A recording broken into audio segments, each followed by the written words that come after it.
Hi friends, എല്ലാവർക്കും നമസ്കാരം. ഇന്ന് ഞാനൊരു കിച്ചൺ ടിപ്സാണ് പറയാൻ പോണത്.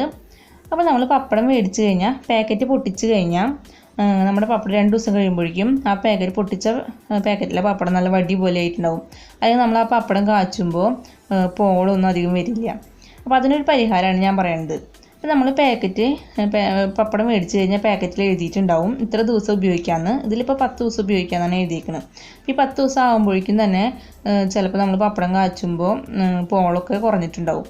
അപ്പോൾ നമ്മൾ എന്ത് ചെയ്യേണ്ടതെന്ന് വെച്ച് കഴിഞ്ഞാൽ ഇങ്ങനൊരു ഡപ്പയിൽ നമ്മൾ പാക്കറ്റ് പൊട്ടിച്ച പപ്പടവും അല്ലാത്ത പപ്പടവും നമുക്ക് ഇട്ട് വയ്ക്കാം.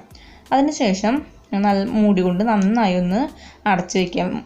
ഡപ്പയിൽ നനവൊന്നും പാടില്ല. അപ്പോൾ നമ്മളിങ്ങനെ മൂടി കൊണ്ട് നന്നായി അടച്ചതിന് ശേഷം നമ്മളിത് ഫ്രിഡ്ജിൽ സൂക്ഷിച്ച് വെക്കുക. അത് കഴിഞ്ഞ് നമുക്ക് എത്രത്തോളം പപ്പടം കാച്ചണമെന്നുണ്ടെങ്കിൽ ആ പപ്പടം മാത്രം പുറത്തേക്ക് വെച്ച് തണുപ്പ് മാറിയതിന് ശേഷം കാച്ചുകയാണെങ്കിൽ നമ്മുടെ പപ്പടത്തിൻ്റെ പോളം നന്നായിട്ട് തന്നെ വരും. അതുപോലെ പപ്പടം വടിയായിട്ടൊന്നും ഇരിക്കില്ല. അപ്പോൾ നിങ്ങളിങ്ങനെ ഒന്ന് ട്രൈ ചെയ്ത് നോക്കിയിട്ട് അഭിപ്രായങ്ങൾ എന്നെ കമൻസായിട്ട് അറിയിക്കുക. അപ്പോൾ ഈ വീഡിയോ ഇഷ്ടമാവുകയാണെങ്കിൽ എൻ്റെ ചാനൽ ഒന്ന് സബ്സ്ക്രൈബ് ചെയ്യുക. അപ്പോൾ മറ്റുള്ളവർക്ക് ഷെയർ ചെയ്ത് കൊടുക്കുക. വേറൊരു വീഡിയോ ആയിട്ട് കാണാം. അതുവരേക്കും ബൈ.